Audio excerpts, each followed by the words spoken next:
No Cap Fund presents The Representation Station. All right, welcome back. It is The Representation Station, and I am your host, Jeff Mayhew. I'm here with my co-host tonight, Walter Clapp and Roger Scott. Walter, Roger, how are you doing tonight? Fabulous. Doing so good. I just got an error message saying that Riverside can't access my video, but can you see me? I can see see you. you. I see All right. you. Well, So- I'm doing well. I'm enjoying fall. I'm getting ready to head up to Red Lodge, and just got back from Memphis, and as we talked about last week, and yeah, having a good life journey, and excited to hear what you all are up to. Awesome. So tonight on the show, we were supposed to have a very special guest, James Pethokoukis from AEI. He's the author of The Conservative Futurist. Unfortunately, he was a little under the weather, so we're going to rebook with him. He'll be on the show next week. And kind of just threw some news stories together. It's just going to be us tonight. We're going to talk about Noah Rothman from National Review had an article about the revolutionary mood sweeping through America. And I recently read the book by Robert Mary called Decade of Disunion. I put out a little tweet thread about it, comparing what we went through in the lead up to the Civil War and what we're going through now. So we're going to discuss that. Along with Walter, you listened to the Joe Rogan podcast with Elon Musk, where he talked about apportionment about an hour and 50 into that. So we're going to discuss that as well. And then finally, we're going to get to Walter's favorite topic. We're going to talk a little AI. Marsha Blackburn is going after Google Gemini. So please stay tuned. Stay in the episode tonight. But before we get to all of that, let's go around the horn and introduce ourselves. Roger, would you mind going first for tonight? Yeah, mine, but I'll get over it. I always do. My name's Roger. I'm a North Carolinian, a husband and father, a CPA, and hopeful guitarist. I hope to be a guitarist. That's how I'll put it. I'm enjoying all my learning episodes. Right. For Halloween, I was working on Spooky, learning the song Spooky. It has the word Halloween in the lyrics, so it seemed appropriate. Are you a Bruce Springsteen fan at all? Yes. Did you see his new the biop on him? No. No, I went with my son over the weekend. A lot of people are trashing it, but I enjoyed it. So I have seen and read little bits of about 24 articles about it, so it's getting a lot of press. It is getting a lot of press. I'll get around to it sometime when it's available on Netflix or someplace. Is it still in the theaters? Yeah, it just came out in the theaters. It just hit. Not It's a big fan of theaters. I'm not either, honestly. Yeah, it cost me. I swear, I took my son out basically for a date. It felt like we went to dinner, we went to the movies, we bought popcorn. I must have spent like $150. I don't know what young men are doing on dates anymore, but it's expensive. Yeah, what I keep reading says they're not going on dates. Well, that's true too. All right, Walter, jump in there. Who are you? Where'd you come from? Where's that cat come from? That's a gorgeous cat. And where can I get one of those bitchin' vests? You're all mute. My goodness, I pulled a Roger, Jeff. That was Hawk, the cat, because I like irony. And this vest you can pick up at any Murdoch's. This is an Outback vest. And Outback, if you would like to sponsor this podcast live stream, we would love to have you. Murdoch's, same. So if the AI lets you know about this, please come find us. So my name is Walter Clapp. I'm the president. I am a lawyer, originally from Texas. I now reside in Laramie, Wyoming. I practice law here, also all the way up to Montana, across the state there. And I care about all things representation. You know, the way lawyers represent clients, the way CPAs represent clients, doctors, engineers, but also how your elected representatives represent you. You deserve better, and you can demand better, and you can do it in a very specific way, which is by seeking the repeal and replacement of the 1929 Permanent Apportionment Act. And that's what we are here to talk about tonight, among other things. And yeah, excited to get into it, Jeff. Awesome. Thank you, guys. As I mentioned before, I'm your host. My name is Jeff Mayhew. I am a father of 5. I don't come from the political world or academia. I'm a small business owner. My dad is a mechanic. My mom is a banker. And my family's been living in the same place basically since the American Revolution. If you notice, I match Walter tonight. I have a mustache, and that's because on Halloween I dress up as my grandfather, where he always had a mustache. And because he aspires to be great. Scott aspires to be great. So it's funny because my grandfather's really the one that instilled the love of history, which has kind of brought me to this moment.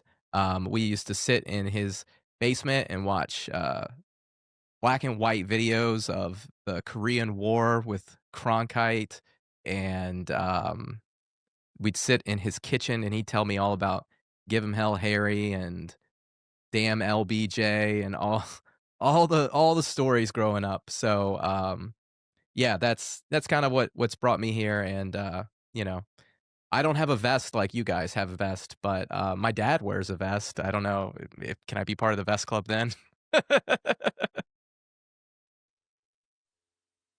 You're both on Oh yeah, mute. Roger and I look strikingly similar. Oh man. So did you guys have a good Halloween? What do you guys do? Roger, your kids are gone. Walter, you don't have any yet. So like, what do you guys do for Halloween if you don't have kids? Watch Halloween on TV?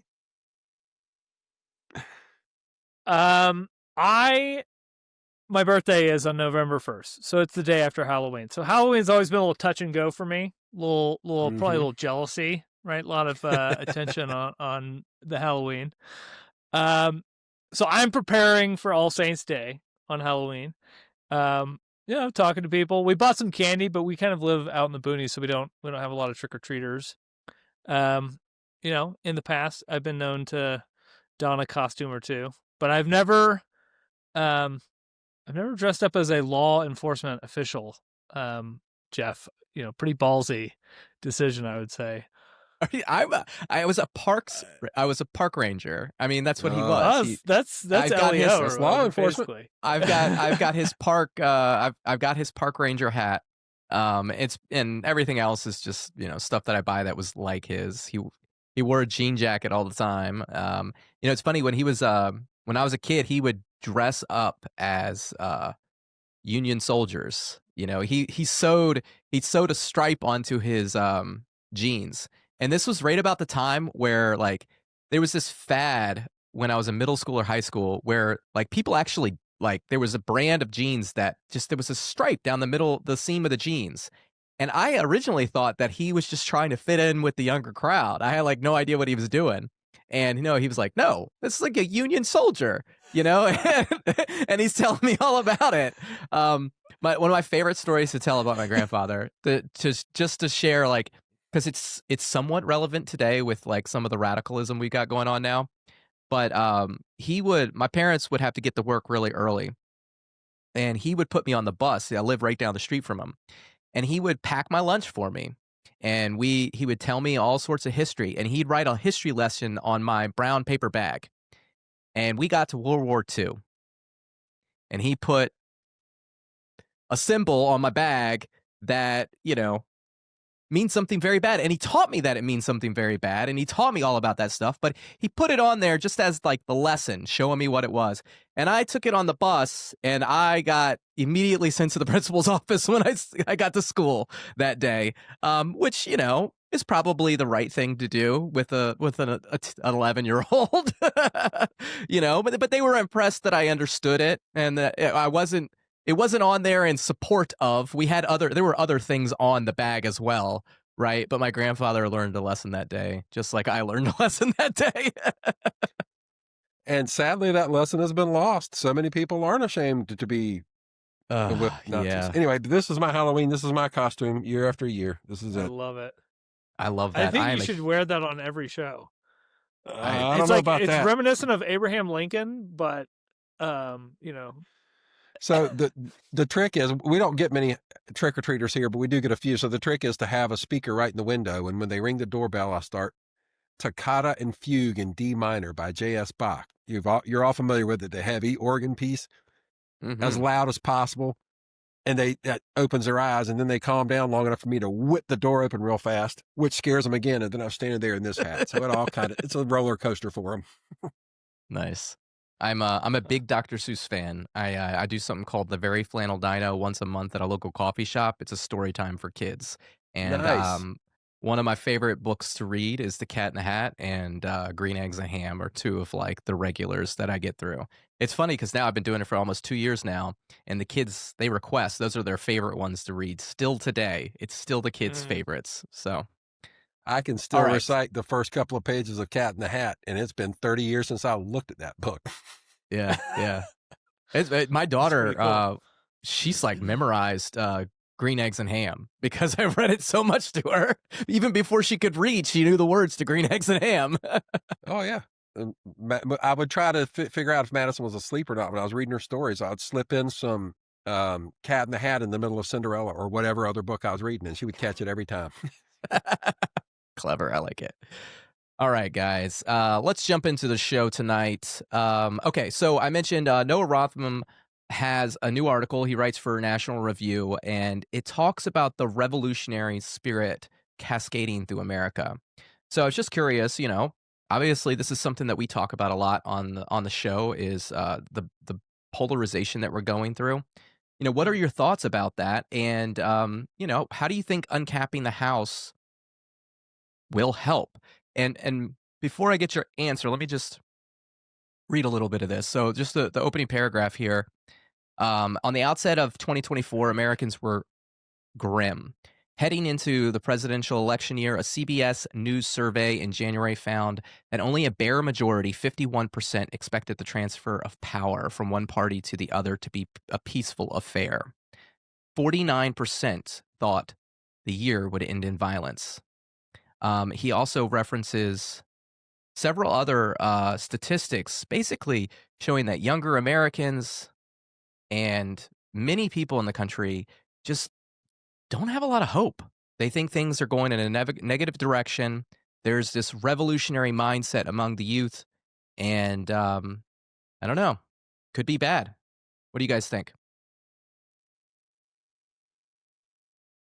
I mean, You're I'm on. definitely seeing it, and I think you see people being radicalized. That's for sure. To the far left and the far right, and it does seem more difficult to talk to people. I have a cousin who legitimately um, refuses to speak to me because he believes that I'm a Nazi because I had any sort of emotion about Charlie Kirk being assassinated.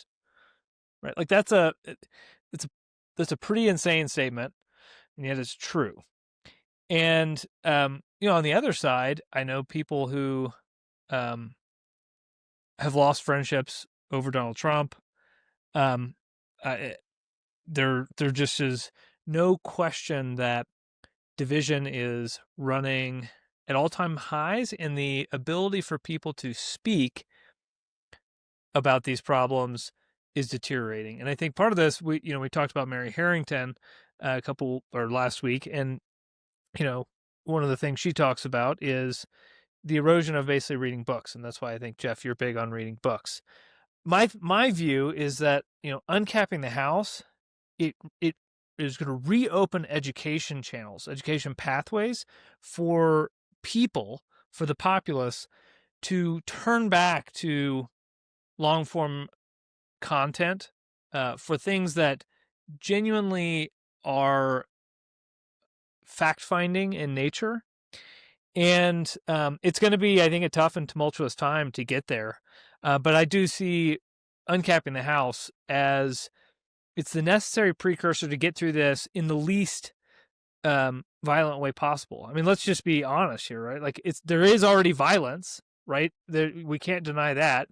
And so how do we reduce that? How do we continue to push people towards the solution, a clear solution, which is repealing and replacing the 1929 Permanent Apportionment Act, a simple bill, not a constitutional amendment, something pretty small, and start restoring a model of education where we can have cohesive and coherent facts that cut across the political spectrums. So that's how I tie it together. Yeah, that echoes the sentiments in that piece echo something that I used to tweet when I first got involved with this idea and was trying to get my message out there.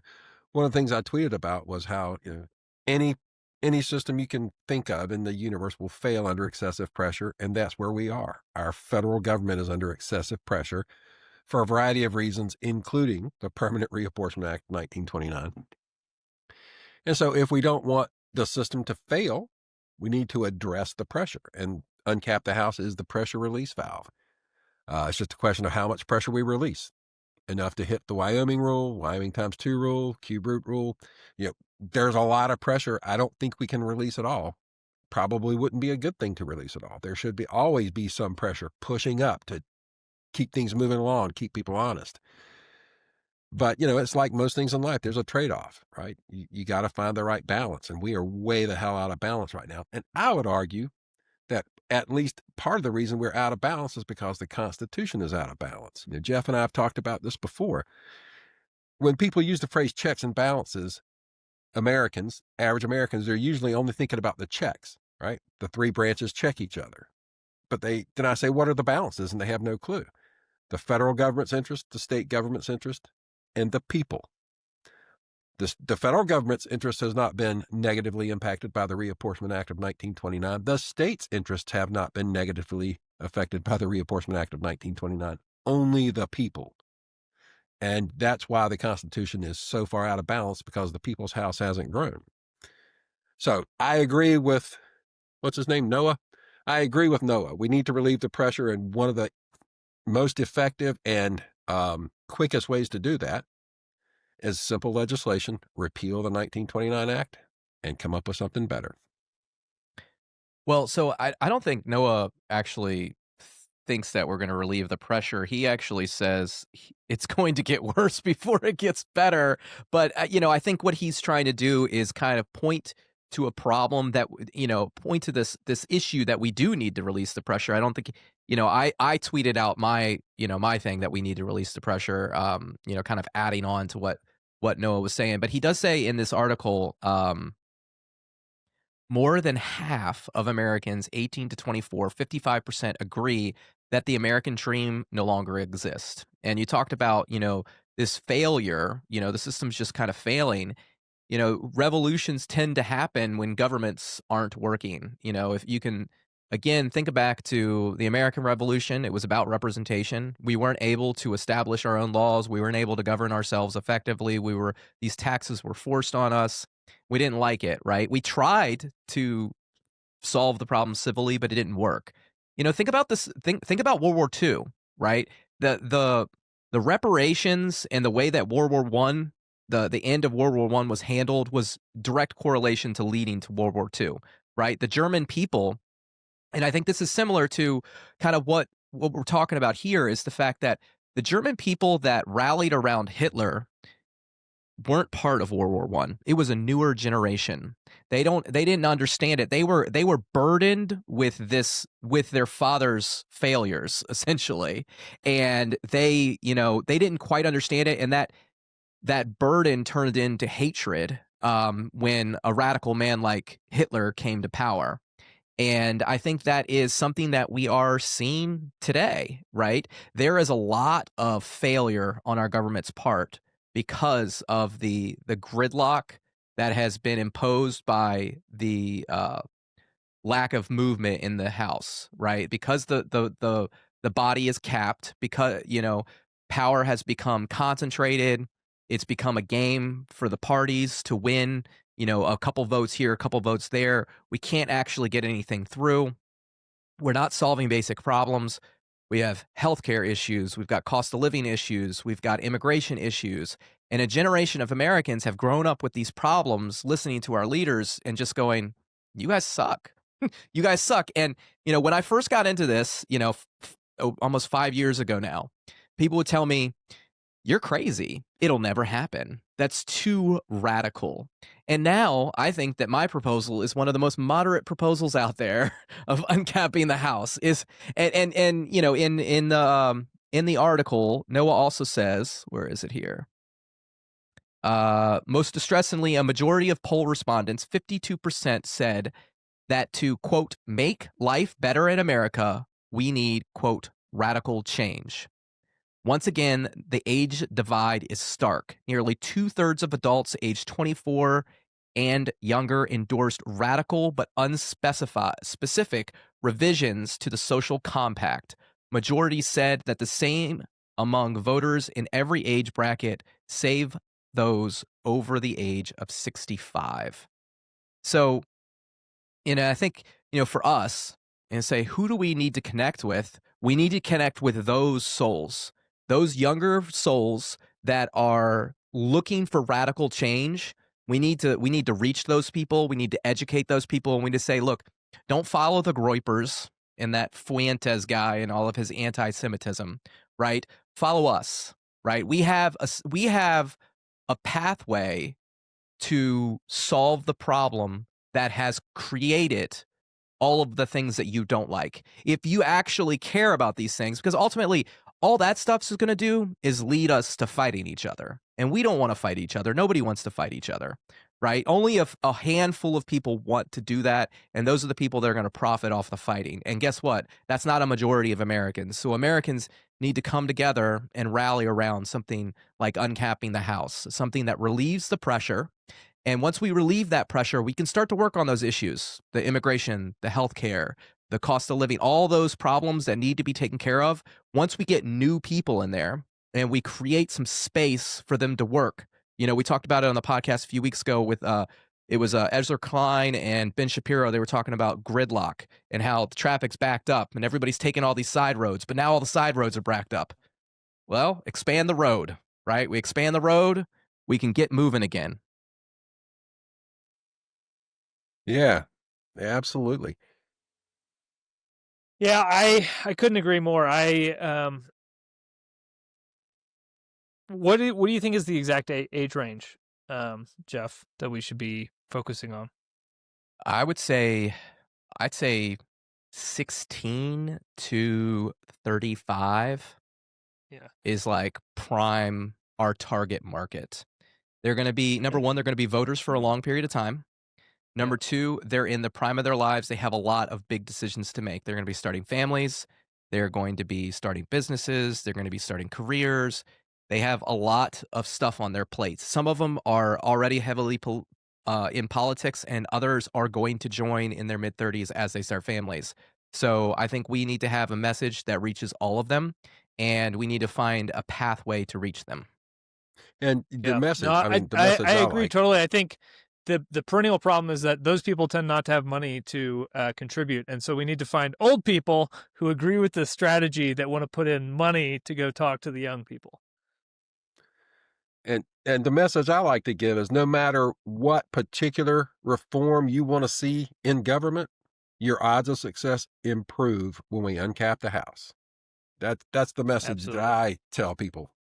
And it's kind of funny, all this talk about revolution and fighting. It reminds me of the old little scene from the Young Frankenstein or Young Frankenstein movie. I'm sure you're all familiar with the colonel, the field marshal guy says, a riot is a very ugly thing. And I think it's just about time we had one. That's Jefferson, right? The tree of liberty must be spilt with the blood of tyrants, I believe is what he said. Something to that effect. Nourished with the blood of tyrants, yes. Nourished with the blood of tyrants, yeah. To what you were saying, Walter, with the money thing. I mean, obviously, like, this is something that we're dealing with. We're a new organization. We're building a foundation. We need money. Like, that's what's going to move the needle. Money, as I tell people, it's a tool, right? Like, there's a lot of negativity around money and politics with justifiable reasons, but ultimately, you're not going to fix that unless you put money into an organization that has a way to fix it. And again, uncapping the House does work to that means, right? Because not only does it relieve the pressure, if one of your big issues is campaign finance, it relieves the pressure by bringing new people in Congress, but it also makes the district smaller, which negates the factor of money long term, right? Yeah. So that's a bonus as well. And I think the people that we need to target for the money, I think there's a lot of reformers out there. There's a lot of reform groups. They've been working for a really long period of time. We have had some of them on the show or from their organizations. We've talked about star voting. We've talked about ranked choice voting. We've talked about the primary solution from Nick Toriano. We talked about the Doom Party Loop from Lee Drutman. We've talked about Yuval Levin. We talked about Patrick Deneen. All of these people, they all have their own organizations out there, and they're funded somewhere.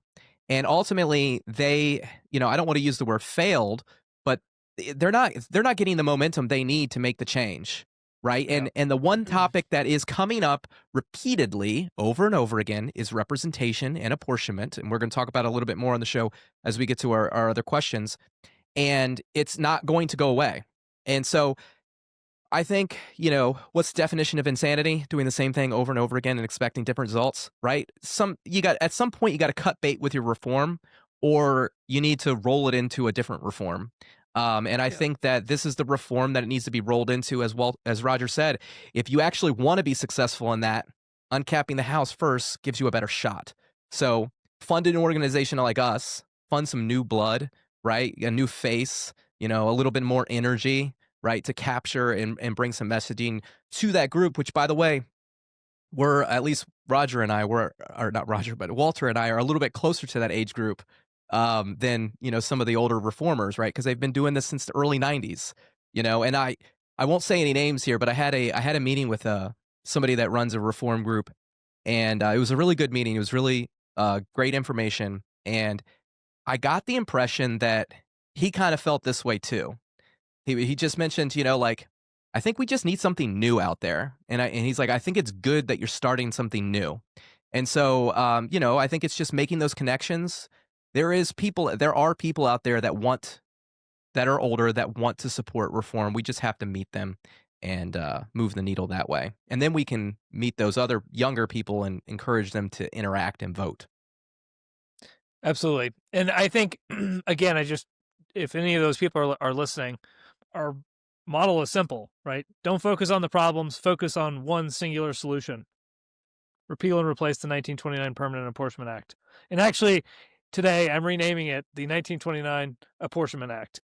We will never again say the word permanent on the show, because that is what it is not. I'm happy with that. I've wrestled with that since I discovered it, 10 years ago, especially if you're on Twitter and you're limited to a certain number of characters. Permanent takes up a lot of space, so I would leave it out sometimes just for editing for space, right? Apparently that's something that's a problem, editing content for time. I mean, that is literally, if you're a writer, that's what you got to do. There's always space, and you have to figure out how much space you have to communicate your message, and then you have to be able to make it fit. And if you can't make it fit, then you can't communicate. Right, and you got to work with the time or the space that you got.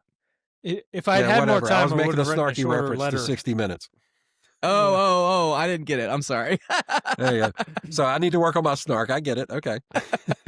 I didn't watch that whole thing yet, but I heard about it. I'll have to go back and watch it. I have not seen it either. What are we talking about? Give me and the viewers. All right. So Trump sued CBS because they edited Kamala Harris's interview way back when. They paid him $15 million. Now he's done an interview. They taped 73 minutes and broadcast 28. What's up with that? His shit was edited. I think we should all sue CBS, and we should all get $15 million from CBS because of this. Well, wait, but was it edited? Because I think his allegation was that it was like spliced, right? It was not. It was not that they just cut off the beginning and end. Bullshit. He slices and dices and tries to get away with this bullshit time and time again. He sued because the thing was edited. You don't think? And then they went and edited the media's ever ingratuitously edited a television appearance of a presidential candidate? I didn't say that. And that's not the Okay. point of what I'm saying. I'm saying is he got 15 millions because he called out a specific thing. And now he's turned around and the same damn thing's gone. He's, whatever. I'm the president. I can get away with whatever the hell I want. It makes my blood boil. I'm Sorry, pretty not sure. sorry. I'm sorry, Roger, but I'm pretty sure that's like Article 1A of the Constitution is I'm the president and I can do whatever I want. Am I not wrong on that one? Yeah, it's not the way I read it. It is. Obviously We I'm kidding. just had. I think previously we had this thing called a Congress to rein in the president, using their their ability to rein in the spending power of the president. But this Congress is spineless. Can't even show up to do a job. So we're Executive not getting Assistant anything like that. Mike Johnson. What a leader Yeah. that There you guy go. is. What a leader that guy is. All right, so let's roll right Civil into the War? next one. Let's roll right into the next one because it's funny because well, I'll get to it. So in the book Decade of Disunion, hold on, where is it? Right here. This is fantastic, by the way. If you haven't read it, you should pick it up. It's by Robert W. Mary. He talks about the lead up to the Civil War and the decade leading up to it. And in a tweet thread today, I tweeted out the similarities between the 1840, the antebellum period leading up to the Civil War, and kind of what we've been going through. And so my question, well, I'll go through my tweet thread here. I'll read the question first, but how do we avoid the Calhoun, Clay, Douglas, and Webster mistakes? And what can we learn from Lincoln and the Republican Party? So let me pull up this thread here.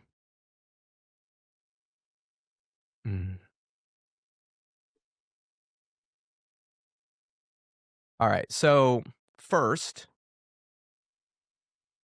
one, there was an imbalance of representation in the House that led to a minority faction advancing the interest of the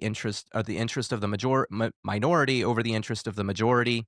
In the early republic, it was the 3/5 compromise, which gave Southern states additional representation. Today, the Permanent Apportionment Act, which you just mentioned, of 1929, the Apportionment Act of 1929, in combination with the lack of proper naturalization procedures for immigrants, has skewed the representation ratio. Essentially, the issue back then was slavery. The issue now is immigration. Number two, radical factions took control of the political parties. The Southern Fire Eaters took over the Democratic Party. The Whig Party was destroyed or went away. And abolitionists formed the new parties. And I want to explain a little bit here. People might hear abolitionists and say, well, they were radicals. They wanted to abolish slavery. That's a good thing. And I agree. That is a good thing. However, there were abolitionists like William Lloyd Garrison who wanted to destroy the Constitution. He believed that it was a slave document and it needed to go away. Other abolitionists like Franklin Douglas disagreed with him. They believed that the Republic was about freedom and that they could solve it a different way. So today we see progressives, mainly the Squad. Now, Roger took a little, may disagree here a little bit, which is fine, that have taken control. And when I say taken control, I mean they use their minority power in Congress to move policy to the left. And the Tea Party and the MAGA factions have basically taken over the Republican Party. Number three, a rise in political violence. In the Decade of Disunion, leading up to the Civil War, we had John Brown and his militia bleeding Kansas and the caning of Charles Sumner. There was other instances as well, but just keeping it short. Today, we've seen 2 assassination attempts of President Trump and the assassination of Charlie Kirk, not to mention the hateful rhetoric by Jay Jones, who seemed to believe the only way to move policy is through violent pain.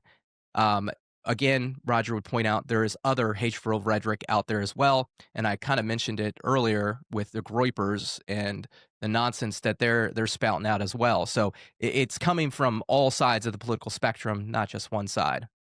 Number 4, political parties gerrymander for power. In the lead up to the Civil War, the Democrats wiped out the voice of the Whig Party in Virginia, while in Tennessee, the Whigs did the same to the Democrats. This happened in multiple states. Today, we see states like Texas, California, and Virginia are redistricting mid-decade to secure their party's influence in the House of Representatives. Number 5, failure to elect a Speaker of the House. The vote to elect Speaker of the House was deadlocked for the first time in history in 1849 and then again in 1855. And this is where our good friend, Executive Assistant Mike Johnson comes into play. Because recently, the Speaker's vote has been deadlocked in both 2023 and 2025. And that is how Mike Johnson got the speakership. Mike Johnson was a compromise candidate. He was not the leader that either party wanted. And I think it shows in his leadership. One thing that wasn't on this list that I thought about afterwards is you can actually compare the Compromise of 1850 trying to deal with the problem of slavery to the failure of the Gang of Eight to write immigration reform. Because ultimately, again, if those were the two defining issues, because both of those issues affect representation, and if we go back to the Federalist Papers, if we go back to Madison, he says that this is one of the most pressing issues, not in those exact words, but one of the most pressing issues that your republic depends on is a balanced representation ratio. It is something that each generation must take seriously and take into account. It was off because of slavery. It's been off because of immigration. And in both circumstances, I think that our legislatures failed. And if you look at both circumstances, look at who the legislatures were. The Compromise of 1850, they were an older generation. Clay, Calhoun, Webster, and it was McCain. I think Graham was for the Gang of Eight. I'd have to do a little bit more reading on the Gang of Eight before I can speak too eloquently on that. But it's still an older generation trying to solve a problem that's been longstanding that just hasn't been able to be solved. And then you can also compare the Fugitive Slave Act and the way that it was used. Yes, it was used. It was supposed to be a compromise to kind of, stem the pressure of the divide. But ultimately what happened is it was used to just abduct freemen of the North back down to South in slavery. And if we look at the way that the Trump administration is using ICE, yes, the idea is to remove illegals who are here illegally. However, they're also arresting American citizens and detaining them and causing a lot of ruckus on the street for absolutely no reason. So I think you can compare those two instances as well. So the other thing I think we have to add context here is, the 1920 amendment, the 19th Amendment, which gave women the right to the vote, as well as the Civil Rights Acts that came shortly thereafter, because there's been a continuation of this suppression of representation, right? These people were enfranchised, they were given the right to vote, but they didn't actually get any representation in the House of Representatives. They just had to suddenly share their vote with everyone that was already there in the first place. So I think that it's important for us to think about that, especially as we're reaching out to the young folks, right? I think young women and people of color, people who've been historically disenfranchised, descendants of slaves specifically, are amongst those who are kind of like key in this battle. Sorry, Jeff, to interrupt, but that's fine. I had to jump in. So what happened and how did we stay together? Obviously, we went to war back in 1860, right? And that was not good for anybody. But how did we survive that war? And then how did we move forward as a country afterwards? So the Republican Party, as I mentioned, the Whig Party was kind of disbanded. There were multiple parties that were formed. And ultimately, the Republican Party was created as a big tent. It welcomed everyone in who wanted to preserve the Union. Okay. And when the Southern fire eaters took control in South Carolina and they seceded, there were Democrats who stayed with the North, right? Because they wanted to preserve the Union. Lincoln was able to rise to power. It's kind of lost in history now, but Lincoln was a moderating voice, not a radical. Lots of people like to put him as a radical, but he was not a radical at the time in comparison to the other people in the party. He did not want to abolish slavery immediately. He wanted to let it be where it was and find a way, thinking that it was going to die a slow death. He also embraced other types of solutions to the problem. He was kind of open-minded about it. His goal was to preserve the Union. But by doing this, creating the big tent, it displaced radical power. And the moderate voice of Lincoln was able to lead the party and the country through the Civil War. After the Civil War, Congress passed the Civil Rights Amendments, which balanced representation and guaranteed rights and citizenship to the freedmen. So how does that play today? So we have an imbalance of representation. We need to solve these problems. We need to relieve the pressure. If we expand our tent, if we extend our tent, we create a big tent of all the reformers in, right? We can displace radical power. We can lift up moderating voices that can lead us through this change that we need to go through. And as Walter mentioned, since the cap, all the people that have been added to the voter rolls, they haven't actually gotten that representation that they were guaranteed. Ultimately, that is your right. Your right is representation. Your right to vote is only as good as the power of the vote. And every year population is added and the Congress, the House of Representatives stays the same, your vote is diluted. You get less and less powerful as a citizen. Also added 2 states. Did not increase representation. Well, we did briefly for a few months in 1959, but that's overall true. we haven't added any for the new states either. Mm-hmm. So, I know that's a long history lesson there, and I apologize for all of that. But, so what can we do? Like, what can we do as citizens? What can we do at No Cap Fund to try to avoid a decade of disunion? I mean, Okay, you got to use this talking point this Thanksgiving. Each of these holidays where you get together with your family and friends, talk about it with them, share our content, put them in touch with us, get them to give you a donation. If you don't want a Christmas gift this year because you're fed up with it all, feel free to send that over to us, and we will put it to good use. And if you want to volunteer, come join us. And we need all the help we can get. Your time and your treasure are both will not go unnoticed. And it is just so clear that if we're going to solve the polarization issue, if we're going to avoid a civil war, it will be through uncapping the House. I feel firmly about that. Absolutely. Right? Like either we uncap the House or, probably, the pressure is going to continue to build and bad things are going to continue to happen. Maybe there's some way for us to skate out of it, but those seem to kind of be tyrannical in nature, or it would be like some sort of global conflict. But, domestically, it does not seem like we get through the age of AI, which again, we'll get to at the end of the show, without uncapping the House. We just can't operate with 2 different sets of facts for the next 20 years. Right. We have to reconcile that somehow.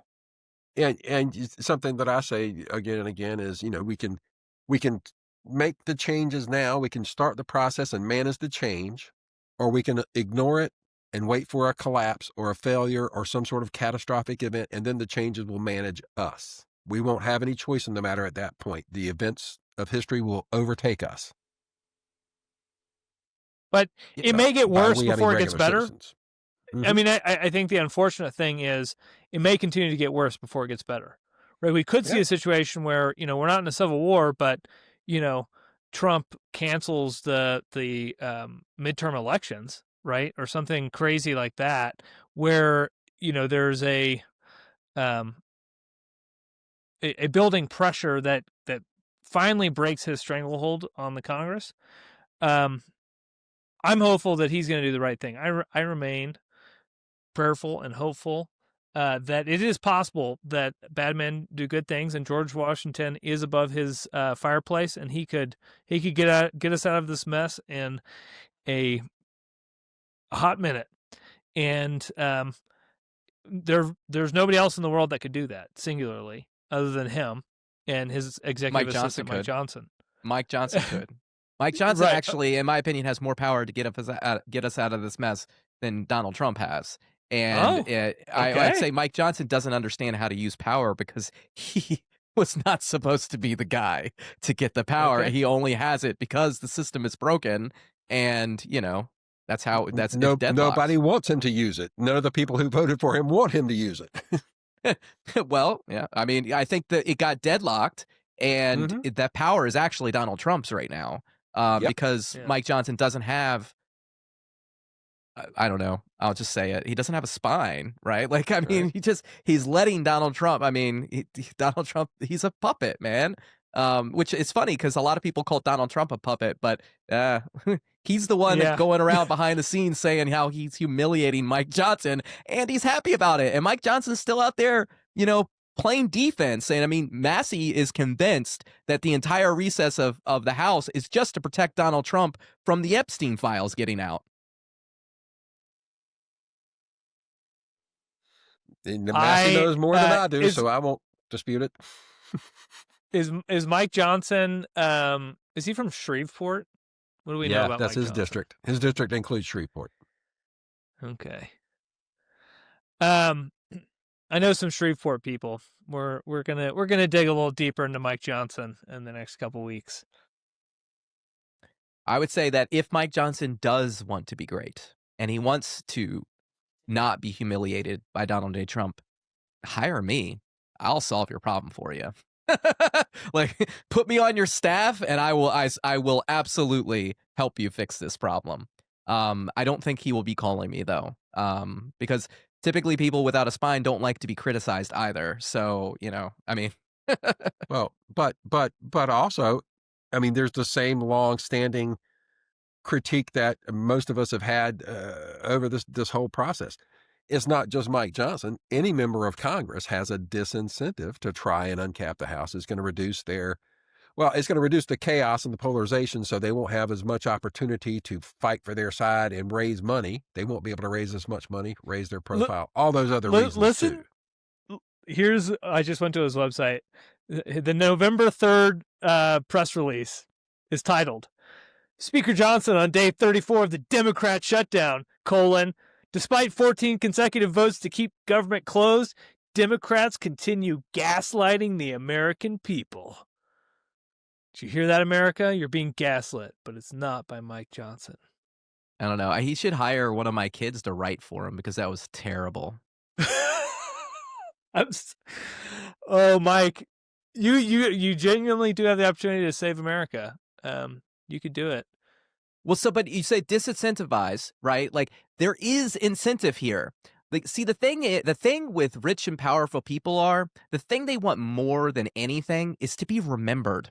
Okay, they want to be remembered, and you know who gets remembered? The George Washingtons, the Teddy Roosevelts, well, that's the why Abraham I think Trump's Lincolns, going to do it. the ones that actually make real change and make people's lives better, not the ones that are playing the partisan games. Few people remember who Stephen Douglas. You may know his name, but you don't know who Stephen Douglas is. You know who Abraham Lincoln was. You know who Benjamin Franklin was. You know who George Washington was. They are all people who fought for representation. They united for representation. That is what America is. There's all this talk about what is America? What does it mean to be an American? America is about representation. And if you are talking about anything else that is not representation, you don't understand what it is to be an American. I challenge you to pick up a history book and study and understand what it is to be in this great country that gives each individual citizen the power of self-government to write the rules, to be part of the solution and not just be yelling and screaming about the problems. Oof. Amen. Sorry. Love it. Get a little heated. Yeah, and that's all well and true. Donald Trump doesn't. He wants to be rich. He wants to be remembered for being the richest person on earth. He doesn't want to be a great statesman. He wants to be. I'm not so convinced. I'm not. He doesn't have Jackson. He doesn't have Jackson over the fireplace. He's got George Washington. Jackson's remembered too. And Jackson, look, there's a lot of talk about Jackson, but Jackson had principles, and Jackson stood up to Calhoun, okay? The whole thing, he stood up to Calhoun, who was the leader of the slavery positive good for the country, turning it from a necessary evil into a positive good. And Calhoun is the guy that betrayed his principles when he was working in the administration of, I think it was either Polk or Tyler, when they brought in Texas, right? So, he put his interest and the party's interest above the country's interest, and Jackson put the country's interest above his own personal interest. Despite, we can disagree on a lot of other things with Jackson, but he still did that thing. And I think that is important, and we should remember that really good thing that he did. Otherwise, the Democratic slaveocracy would have had even more power earlier on during the antebellum period, but it took decades for them to get it and to lead us to civil war, which allowed the northern states to build up their economy, their population, which is how we ended up winning the war anyways. This is amazing. You are a font of wisdom and knowledge. I think these facts, right? And keeping all these facts straight is important, and remembering these stories. And I think it's a good segue into our next story, which is Tesla. Its CEO, Elon Musk, went on Joe Rogan and made a bunch of claims about apportionment. And it turns out some of them were incorrect. Roger, you want to set it up and correct the record? Give us a community note. Yeah, it was a little just 2 or 3 minute segment where they weren't even really talking about representation. They were talking specifically about apportionment and apportionment's relationship to the census, right? And Elon takes the position that that tourists, any human with a pulse, including tourists, counts in the census. Those people will be counted, and that's part of how the seats get apportioned. That's flatly incorrect. I have language from the Federal Register that says if you don't have a residential address, you don't have a place where you normally sleep in the U.S., you don't get counted. Now, foreign students at a university have a place where they sleep most nights. They get counted. Tourists, people on business trips, that sort of thing, they don't get counted. Elon says any human with a pulse gets counted, and he thinks that's the way the rule's written. So he's flat wrong on that. Then in the same 2 or 3 minute segment, he goes on to correctly identify that there's gerrymandering going on in California, and the reason for the gerrymandering is to try and get more seats for the Democrat Party. But he completely ignores Texas and Florida and my own state, North Carolina, and all these other states that are trying to do this sort of thing. He doesn't even mention it for context. He just goes straight for Democrats are bad. They're trying to do this thing, right? So the 2 or 3 minutes I found not useful. I didn't learn anything. And in fact, it was misleading. And this is important because Roger is correct. There's a rule, and if the census workers are following the rule, they are not going to be counting illegal immigrants. They are prohibited from doing so. That is what the rule says. And I think just being charitable to Elon Musk, I think maybe his point is, okay, the rule's there, but frankly, anyone is getting counted because these workers are just knocking on doors and asking questions. I frankly think you're probably right, though, Roger. I think actually somebody who says I'm a tourist probably isn't going to be counted. And so it's a dumb point. It's a dumb kind of own goal, Elon, because if you had been correct, right, and said what was actually true, which is actually his main point, right, that illegal immigrants who are here are being counted. And although they don't have the right to vote necessarily, they have the right to be counted in the census, and that creates perverse incentives around immigration legislation. I think that's probably the point he was trying to make, but he was trying to be sensational, and so as a result said something that is flat wrong. I mean, he basically lied about a federal regulation, and I do think that that's important for people to realize, and I also agree that he should mention that the gerrymandering problem is obviously on both sides, and that the solution is uncapping the House, Elon. Exactly. Duh. Exactly. Well, so I'll jump. But go ahead. Can I ask one question while we're talking about immigration? Because I'm curious about this just from you two. Prior to the 2024 election, Senator Lankford of Oklahoma was the main author. There were other people involved, and he authored an immigration bill that everybody was pretty excited about. Right? They were The Republicans had written it. It was giving them a lot of what they wanted. The Democrats were willing to go along. Trump tanked it. Do you know anything about that bill? Do you think that bill would have been at least part of a good solution to get us to the point where we need to be? Or was Trump right to tank the thing just because he didn't want the Dems to get a win? I mean, I never really think it's a great thing to tank legislation so you could win the presidency, especially when you're not in the if you have the Right. power to sway Congress when you're not in an elected office so you can win office. I don't think that's a good thing. I don't think the American people win there. That just proves how inept Mike Johnson is. And how much he needed Donald Trump to be in office to keep his job. And I think, again, the American people lose. As far as the bill, I'll be honest, I haven't read it. So I can't really give you too much a comment. I should read it. I am studying immigration right now, so I will get to it eventually, but I just haven't made it through it there yet. You're on mute, Walter. Sorry. Man, second No time I worries. pulled a Roger tonight. All right, I'll take it.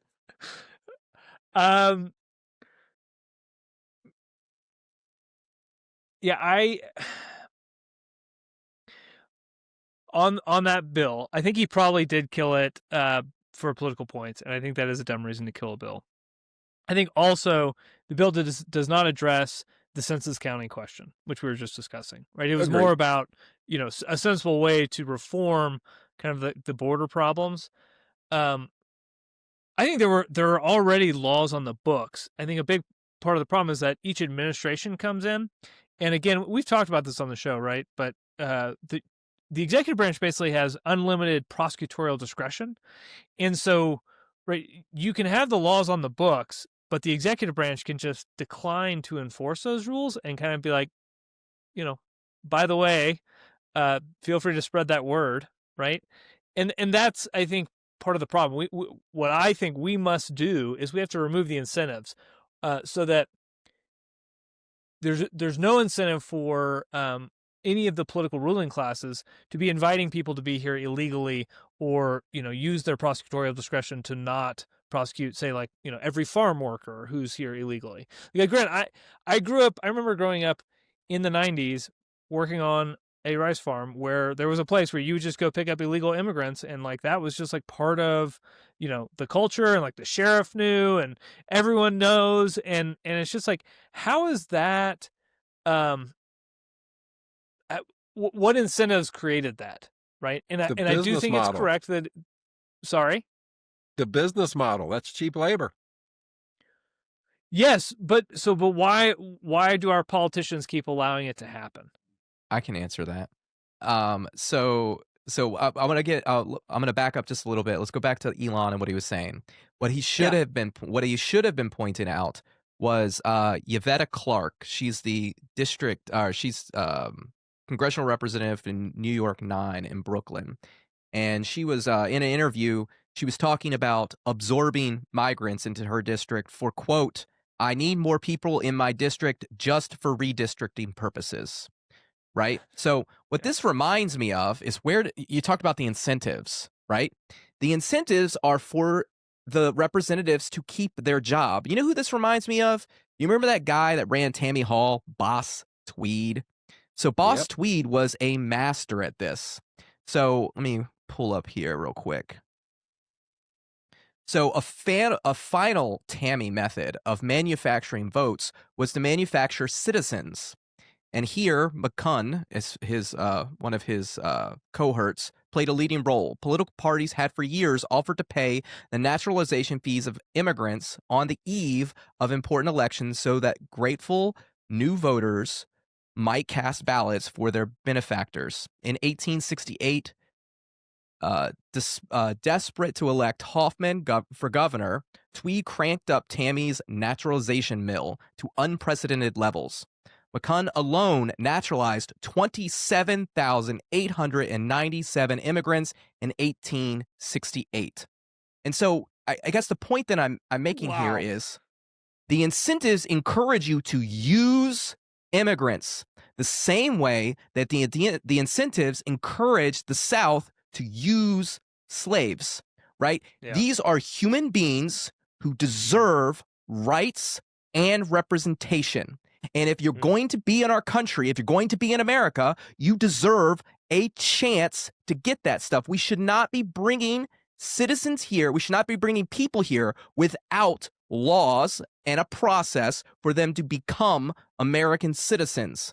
And we should allow states a little bit of power in who comes in their state or not. And I have a plan for this that I have written. It's part of my new Virginia plan for all of the things that need to take place after we uncap the House and we actually get to this. But you talk about Lankford's bill, it doesn't address the citizenship question on the census. And ultimately, you don't necessarily have to go after the citizenship question. You just have to do your job as a legislature and create a pathway for representation for everybody to come in here into the country. And I think ultimately that's how you solve that problem. And I have it written out. I'll keep it under wraps for now because I'm still working on it as I study immigration a little bit better. Excellent. Thanks.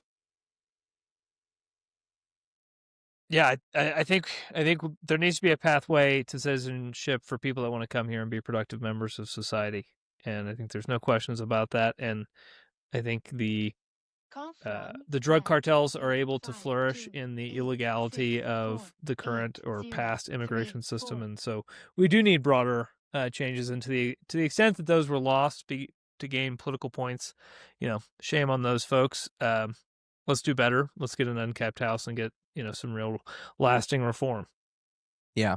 And, I think it's important to remember that, many of our presidents came from other countries, or at least their family lineage did. JFK specifically, who wrote a book on immigration, categorizing all of the different immigration reforms he passed an immigration reform when he was in president. I think it passed before he died, or it might have passed after he was assassinated.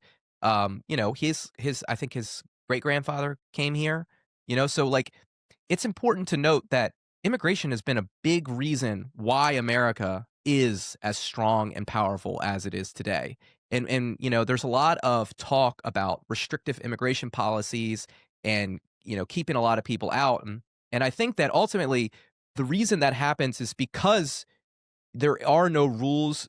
You're allowing so many people in, and it hurts everyone because similar to during that period of the Gilded Age, like the reason that we had Ellis Island is because many immigrants would come here and they would get taken advantage of, often by other immigrants, right? They would capture them off the boats, they would smuggle them, they would kidnap them, they would take advantage of them. That happens today. You mentioned it with drug cartels, smuggling people into the country, sex trafficking, all that stuff happens because good people have to break the rules to come into the country. And ultimately, because it makes it so hard to come into the country legally. And by creating, a central point with some rules and opportunity for people to come in, I think you solve a lot of those problems. And it's just treating people with dignity and understanding who we are as America and making us stronger, especially with the population decline. This doesn't solve the population problem that America has, but it does, at least help stem the tide so we can get the younger generation to have some babies, for crying out loud. But they got to believe that tomorrow is going to be, in order for them to have babies though, they have to believe that there's a future. Because Yes. ultimately, I think that's why a lot of people don't want to have kids, is they see everything is so broken and they don't have any hope. And everything's so expensive and kids are expensive. So they're like, I don't want to do it. And we I'm can't agree facing on that right basic now. facts about climate change, or weather modification, or like there are these like very, very basic things that until we have a common source of truth, right? A legislature that can say, actually, here's what's going on and here's how we know. We're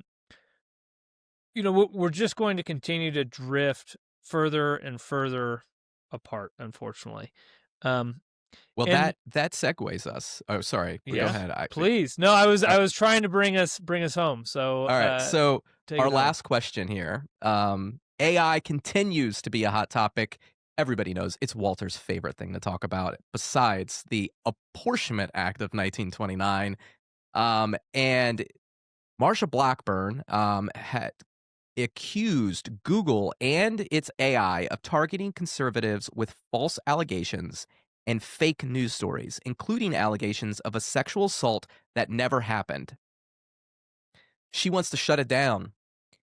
What type of regulation should we expect with this AI? There's no regulation that can keep up with it.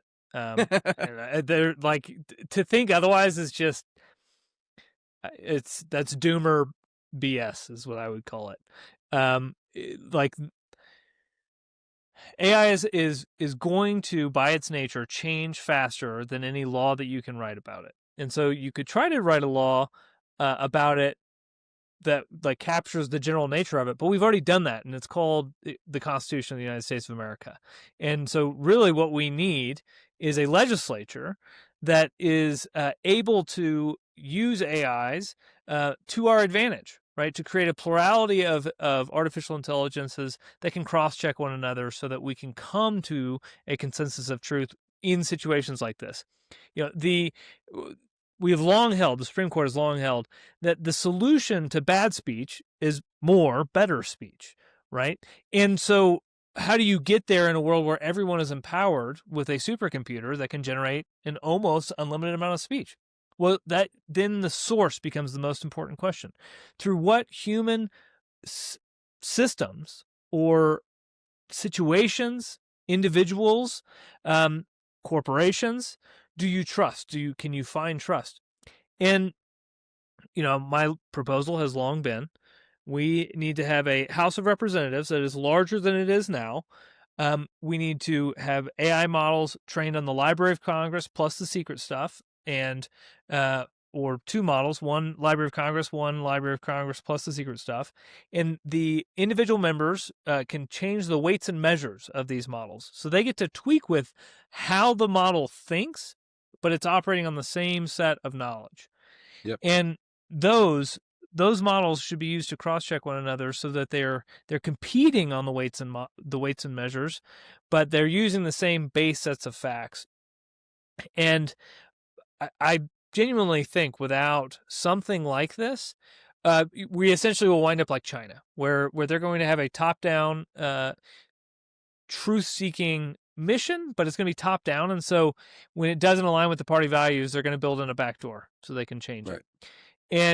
And we as Americans, I think, have to be top-down averse, right? We are bottom-up. We want to source truth between the constituents and their representative members, and that is it's what we aspired to do in the past. It's what we did do until about the 1920s, and that model has slowly eroded over time. And so AI is just kind of the force function. It's forcing this question of, how do we build truth again when all of these AI models are trying to destroy it? And the answer can never be legislation. A static piece of legislation simply cannot and will not ever address the problems that are presented by Ms. Blackburn. It's more better speech and speech by people that you trust, right? And so how do we rebuild trusted speakers? And the answer is to uncap the U.S. House of Representatives. I'll let one of y'all jump in. Roger, I'm done. Roger. Well, I've listened to Walter talk about his idea for the individual members having their AI client, let's say, talking client server terms, right? The Library of Congress, the data set is the server. The individual legislature has a client and they interact with that. And yeah, I've listened to that a couple of times and I'm warming up to the idea. I like it more and more. One of my thoughts, I guess, follow up on that is, can I, as a citizen, have my own client train on the same set of data that they have? So I am in effect fact checking my representative, which is also being fact checked by the other representatives, but I retain some, at least, feeling of power and control and alignment with my representative. What do you think of that part of the idea? Yeah, no, I love it. I think that it absolutely should go down to the individuals, and they should be having a model perhaps that they can tweak themselves. And my point here, in part, right, is that this should be something that you're paying for, right? Like if our tax dollars Mhm. are going to something, it's Yes. to finding the truth and helping constituents be better informed about what is actually true. You know, I think it's increasingly clear that, right, a lot of things were gotten away with, over the last couple of 100 years of American history, and Yeah. either that is going to continue until you have, a bad situation, or we're going to find a way kind of off off ramp that, right, and kind of say, okay, what happened in the past, like, that wasn't great, but it was kind of the best we could do. But now we have a new technological breakthrough that allows us to, frankly, just be a more trustworthy society. And potentially, right, that is what AI could allow us, is to become a more trustworthy society. um on the other hand, it could just provide totalitarian control to, uh China if they win, or Palantir if we don't win domestically. Well, So, people will find a way to get away with stuff. I heard a story on NPR. One of the podcasts I do just blew me away. So they have episodes, old NPR podcasts on Spotify. And there's a person, an administrative staff or intern type, that's responsible for 2 or 3 of these shows, managing the comments, responding. And she noticed 20 comments show up in an episode on Spotify that was 3 years old. And she went to investigate, and they were all comments like, "You're so pretty. No, you're so pretty, blah, blah, blah." And then it happened a week later, but it was 90 comments on another show that was 4 years old sitting in Spotify. And it was pretty clear from the exchange that these were kids having a chat. This was like a pop up special purpose chat room. Probably because they're at home and their phone's been taken by their parents, they're grounded, or they're in school and they can only access a limited number of things. They don't have their phone with them. One of the things they can access is Spotify. So they have an agreement with themselves. We'll go to this NPR show. We've come up with a workaround to a technological block that prevents us from having the children will save us all. They will save us Mm. all. But my point is, you come up with a technological fix, there is a way around it. And one of the enterprising youngsters in our country will find it. And so then one other thing I want to say before I'll shut up. I was reading in response to Jeff, the list of questions that he had sent out for us to think about. I was reading up on AI, the latest sort of thing, and there's a lot of this discussion about whether AI should get personhood or not. I Mm. can't believe Mm. that's even a discussion. Why would anybody consider that? If an entity cannot be held accountable in court, it cannot be given agency. Just cannot. so that we're gonna tackle that with James or Jim next week. So, but for this, so I'll say a couple things on this. One, I agree. We got to uncap the house. We need a source of communication that's human based to properly tackle the issue. And while I agree there is no single piece of regulation that's going to solve this problem, I do believe you have to have some regulation. Ultimately, we've always had I'm a father, right? I've got a backyard. I've got young kids. I've got a dog. Did I just let them go out in the backyard and run? No, I put a fence, right? I put a fence to keep them in, to restrain their worst instincts to run away and to protect other things from coming in, right? And I think that, we have to have some sort of boundaries and fences for this AI. We had it with with television when it came out. We've had it with everything. And you mentioned new technologies. And I'm reading that book 1929, and it's not the same type of technology, but buying on margin was new to the market. And that wild speculation is part of what created the crash. And because it was new and people didn't understand it, bad people took advantage of this and created the mess. And then afterwards we ended up with Glass-Steagall, that created some sort of boundary and fence to this. So ultimately I think you have to have some of this. I think you have to have a house of representatives that's properly apportioned, talking with the American people on explaining the the issues with AI, the type of regulation that needs to be happening, listening to the people on what they want. It needs to be a bottom up solution.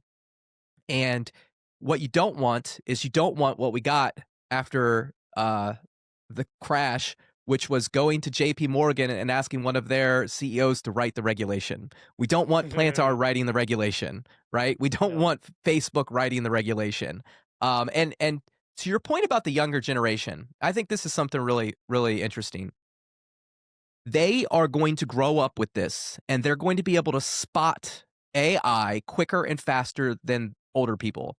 My wife was watching AI videos, and she thought they were real. And my children was like, no, that's fake, Mom. And and I knew it was fake because it has Sora label on it, and she doesn't know what Sora is because she's, not into this type of thing. She's just watching it on Facebook. And my kids don't notice the Sora. They just notice the fact that it doesn't look like what they're used to, and they pick up on it really quickly. And as you mentioned, Roger, children will find a way. Anybody that's had kids understands that children are incredibly innovative in solving problems that serve their ends. And I think about it this way too. We grew up. Remember, we grew up and we had a box TV. And we watched it and we thought, man, this looks great. This is amazing, because before that it was black and white and it wasn't clear and crisp. And then we have this color, awesome TV. And then we moved into the 90s and the 2000s and we got plasma TVs and HD TVs. And we were like, man, look at that. And now we've got all the streaming services and we watch it on these big crystal projection TVs. And we're like, man, look how clear it is. And we go all the way back. And if you ever watched anything on like a 1990s HD TV or like an old box TV, you're like, how did I ever see that? It's so grainy. It looks so terrible. But in the moment, when it was the new technology, it was the thing that looked amazing, right? But as time ages, as technology grows on, it's easier to see the differences between what's real and what isn't real. And so I think all of the above, uncapping the house, a little bit of regulation that's, communicated with the American people and taken in their voice to create some boundaries and fences. But ultimately, you need freedom for the market to survive, so you can continue to thrive in the technology and get better, so we don't fall behind other countries like China, who are going to have a top-down centralized power. And as I've talked about before, centralized power doesn't work long term, but it can cause a lot of headache in the short term. So we have to make sure that we are, able to compete in the marketplace. I'll add. Go ahead, Roger. It's a question about so with going back to the idea of the Library of Congress being the model. Just thinking out loud here, what if the regulation is AI in the United States uses that model? Or if Library of Congress is not the end all be all, maybe there's 3 different, data sets like that. And those are the models everybody in the US uses. Do whatever the hell you want with them, but that's where your AI has to train. Is that a viable idea?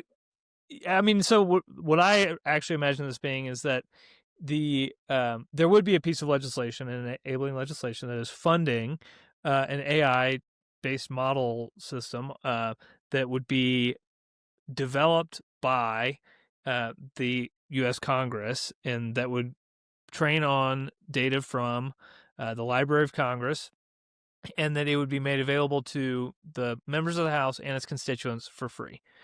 Right. I think that what I would say on Jeff's point of other fences for the other players in the market, one fence you can imagine, right? Just like the whole TikTok debate, obviously Chinese models, right? You would want to be thinking about your vulnerable population, talking to foreign nationals, right? Or models that are whose weights and measures are set by a foreign national or an entity controlled by a foreign national. The other, I think, really big thing is just disclosure, right? So if I was going to support maybe one small regulation federally, I think it would be that if you are incorporating AI into a product, that it basically has to be disclosed. and which model it is, right? So that, if you are including the open source, Library of Congress model, it's more trustworthy. And if you're incorporating, Grok or Gemini or one of these others that are controlled by a corporation, you understand, that there may be a bias built into the Right. model as a Informed result of consent. its Yeah. ownership. Okay. That's good. Yeah. So I think those would kind of be the two. I think otherwise, I'm very hesitant. I think it's a really bad idea to say, because AI is so dangerous, only these 5 people get to do it, right? Right. That for me, one, I think it's just technically incorrect, right? That these models are going to be able to be trained using less and less power, and you can't regulate that kind of thing, right? Like the genie's kind of out of the box at this point. Llama models, you can already download it and run a llama model with a relatively modest computer, and Right. in another couple years, you're going to be able to run a model on your phone, and so or a hacked together phone, and so Like 3D the printed phone. criminals are the criminals are going to figure out how to do it. And so my philosophy, like the First Amendment, is, the point of the First Amendment is to have the criminals speak loudly, or the white supremacists speak loudly, so you know where they are, right? Right.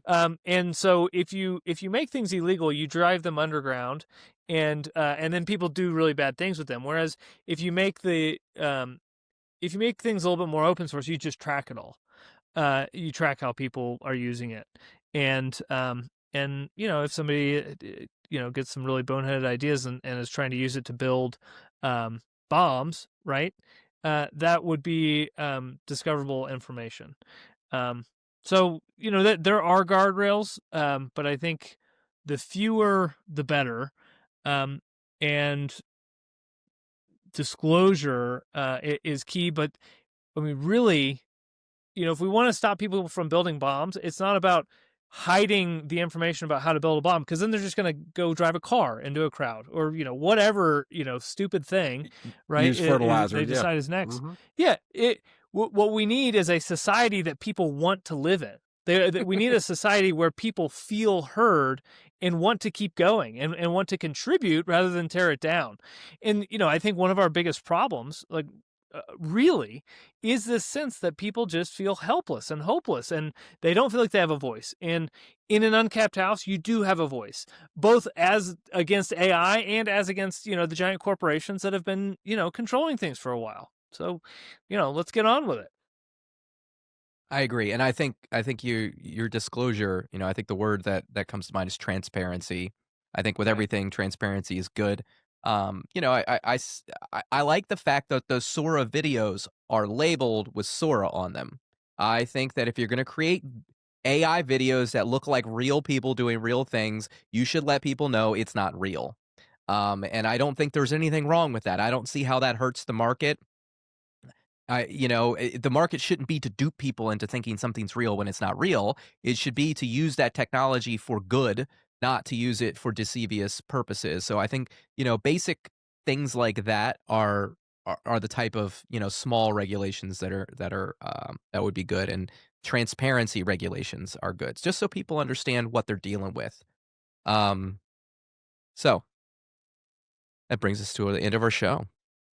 I think so. Excellent show. I enjoyed this. Final words.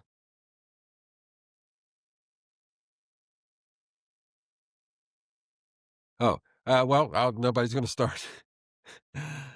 I hadn't really thought of any final words today. For Thanksgiving this year, I'm trying to figure out what I'm going to do. The sister who normally has all of us at her house, her 2 adult children are going to their spouses' families elsewhere. So we're not having the big get together this year at the water's edge at the shore. So I'm trying to figure out, maybe I'll just go work a place that's serving meals to people who need meals on Thanksgiving. Ooh, I like that. And I've never done that. I've thought about it before, but we always had a family thing to do, or the kids were young. So this year, I think I might try to find some way to be of service to someone else. That's Anyway, all. That's my what final America's about, right there. Yeah. Walter? Nothing to do with uncapping the house. Just want to be of service to somebody because I'm feeling that way right now. I love it. I was kind of similar. We're not doing anything big for Thanksgiving. Kind of got family going in some different directions. And so yeah, maybe we're gonna go find a soup kitchen as well. And then I've got some work the following week, so I'm gonna be traveling after the day of. But I keep making great connections with old people and young people, and I remain super hopeful to uncap the house. And I'm going to be working on it day and night. So if anyone out there wants to get in touch, go to the website. You can see it here, There you go. y435.org. And check out the Declaration of Representation. If you haven't gone, go read that. It's an excellent little document that we put together, and we think it really distills the way that we're feeling. And it would be a good thing to bring, print out some copies and bring them to your Thanksgiving dinner. It is thought provoking. It will cause you to think. Well, and if you're worried about things getting heated, right? If you're worried about that aunt or uncle or mom or dad or sister or brother, whatever, come armed with a great topic, which is the solution to the problem today is representation, in reframing the problem as something that is somewhat conceptual. Helps get it away from the emotion of the individual, mudslinging that is, so pervasive today. Ultimately, all of these people are extremely flawed, operating in an extremely flawed system, and so let's make the system work better, and we'll help people shine a little bit more, and protect against the ambition that is inherent in the heart of every man, woman, and child out there. Yeah. So, what I'll say is, for Thanksgiving, I'll be recovering from hip surgery, so I will not be doing anything. I'm getting hip surgery on the 25th, so 2 days before Thanksgiving. But what you could do if you like the podcast, if you really feel passionately about this, you can go to our website www.y35.org, y435.org, and you can sign up to volunteer, donate, or sign the declaration. What I'll be working on from now until the end of the month is we have a monthly goal of $5,000 for the month of November. I've raised $200 so far, so we got a ways to go. We want to put on a representation summit. I have been booking meetings locally with friends and family, and I'm pitching this here. This is our representation plan. Okay, we got to build a coalition to unite around representation. We've got messaging in here. Part of our plan, we have a commitment to education to help people understand why this issue is so important. Like I mentioned, we want to put on a representation summit next year, 2026. We want to bring together all the reformers and citizens. We want to put them in a room together, replicate what representation is supposed to be, and start a new conversation, one that is less volatile and more solution oriented. Obviously, that would go to support the representation station here as we continue to reach all those across America and build out a grassroots organization that models the current House structure as we have. And then, of course, we have a legislative plan. We're still tinkering with all this. We're still building it. But if you're interested, reach out. I'd be happy to go over it with you if you're interested in making a donation. Any little bit helps, $100 here, $50 there. If you want to, help us out, we want to be able to raise the $5,000 so we can put the deposits down on our venue for next year. So, if I can get some bigger donors in, I guess as Walter said, I need some older people that have money, but that's what I'm going to be working on for the next month. And if you listened and you're like, that Decade of Disunion, I don't want to replicate that. I want to make change. I want to do something different. I want to learn from what the past did wrong and what they did right. And what I'm trying to replicate is all the things that we did right in our history.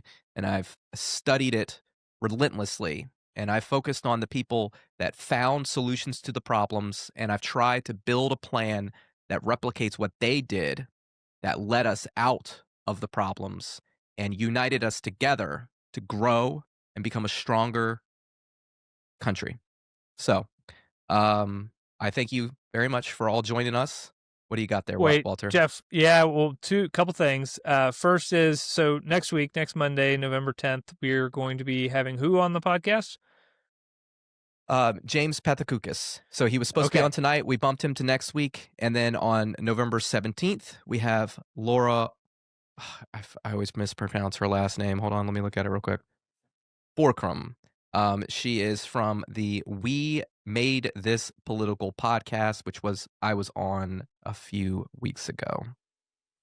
Awesome. And I don't think we have anyone currently the 24th, the week of Thanksgiving, so maybe we will be doing a Thanksgiving special. So And then 24th, I'm leaving open because I'm having surgery on the 25th. I haven't decided if I'm going to be able to do that. I have my appointment on the 13th, and I will find out the timing for that, and then I'll report back on if we can do a show, if I'm able to do a show that night or not. Okay, we might have Thanksgiving off. And then on the 1st, I think, especially Jeff, with you potentially in recovery, I think we'll have a Google meeting, a members meeting, for folks that want to come. So hold on, sorry. I actually, in my email, somebody had just responded back to an invitation, and I have that date booked. I haven't confirmed it, but let's leave that December open. 1st? December. I literally, during the show, I just popped over to my email real quick, and somebody had emailed me back. So Josh Lewis from Saving Elephants had confirmed. So do you want to, we could do a members meeting / open AMA space on X following that on the 24th. That way we don't need to rely on Riverside. And if you're available, great. And if not, Roger and I will handle it. Yeah, that can work. Let's finalize it, and we'll put out some tweets about it, just so we can have it on the schedule for people to follow up on. Okay. So the last thing is, everyone, dear listener, merch. We have these amazing leather journals. The journal on the inside, it's replaceable, but you have this beautiful embossed, stamped, no cap fund journal. This is made at Range Leather in Laramie, Wyoming. You can see it right there. Thanks to the good folks over at Range Leather. And I have 1, 2, 3, 4, 5, 6. I have about 6 of them that are for sale. And if you're interested, reach out to me. You only get these if you make a donation over a certain limit. We can become a founding partner. So reach out to Jeff and I, and we would love to get you one of these journals. You could literally have this thing for a lifetime. It could be yours, and then your kids, and then perhaps your grandkids. And if you become a founding member, I will sign a note in here, and you can have a handwritten note from yours truly, Walter Clapp. And I will even practice before I make that note, so that the script it'll be like a piece of art almost. All right. I'll come play Pipeline on your front porch. I think if for the month of November, for the first 6 people that donate $500 or more should get one of those. All right. That will help. That'll help us get to our goal. And those were not cheap either. No, they're not special.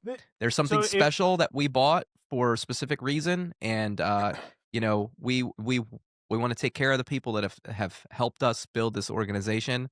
And if you're gonna help us, make that donation, put those deposits down, we want to take care of you too, and have something special that you can walk away with. So reach out to us. You can find us at w@nocapfund.org or jeff@nocapfund.org. Reach out, make a donation, and we'll send you one. All right. Well, as always, peace, love, and representation. So long, fellers. Thank you for tuning in to the Representation Station. Don't forget to visit our website at www.y435.org and sign the Declaration for Representation. And don't forget to follow us on social media. You can find us on X at NoCapFund, on Facebook, NoCapFund, on YouTube at Uncap the House, and on Instagram at NoCapFund. Thank you, and don't forget, peace, love, and representation.